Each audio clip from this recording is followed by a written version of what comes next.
Rate of chemical reaction.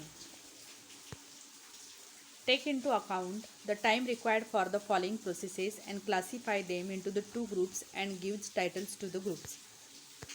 आता या ठिकाणी ज्या केमिकल रिॲक्शन्स आपल्याला दिलेले आहे या केमिकल रिॲक्शन्सचं टाईम ड्युरेशन आपल्याला विचारात घ्यायचं आणि त्या according to the duration for completing all these reactions आपल्याला यांचे दोन ग्रुपमध्ये डिवाइड करायचे. The reactions which are completing in a short duration of time while the reaction which requires a long time. Cooking gas starts burning on ignition. Gas आपण ज्यावेळेस start करतो त्यावेळेस cooking gas हा लगेच स्टार्ट करतो on ignition. This is a fast reaction. Iron articles undergoes rusting. लोखंडाचं गंजणं जे आहे ते काही लगेचच किंवा खूप फास्ट होणारी प्रक्रिया नाही आहे. It requires time. तर it is long period. That means this reaction takes long time. Erosion of the rocks takes place to form the soil. This is also require long time. Alcohol is formed on mixing yeast in glucose solution under the proper condition. So it also requires long time. Or effervescence is formed on adding the baking soda into a test tube containing dilute. This is a rapid reaction. A white precipitate is formed on adding the dilute sulfuric acid to the barium chloride. This is also the fast reaction.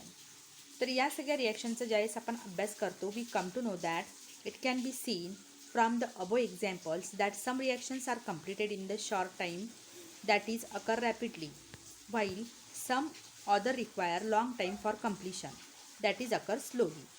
आता या ठिकाणी above examples आपण बघितलं तर काही एक्झाम्पल्समध्ये some reactions are completing in short time.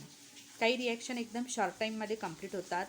While some occurs rapid, while some takes long time for their completion, that means they occur very slowly. It means that the rate of different reactions is different.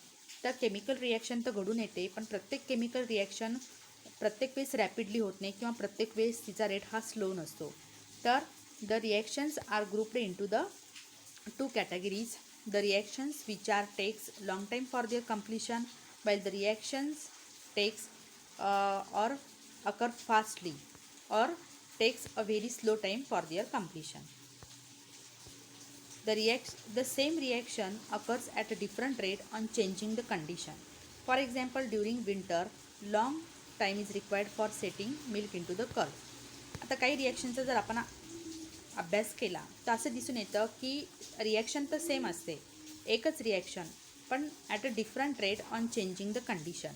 पण तीच reaction due to change in condition जर आपण parameter change केले तर same reaction occurs in the different rate. तर ती वेगवेगळ्या रेटमध्ये घडून आलेली आपल्याला दिसून येते. For example, during winter long time required for setting milk into the curd. दह्याचं दुधात रूपांतर होण्यासाठी विंटरमध्ये हिवाळ्यामध्ये आपल्याला लॉंग टाईम लागतो. But while at the higher temperature, पण समजा जर टेम्परेचर हाय असेल just like during summer, the rate of setting of the milk increases and the curd is formed early.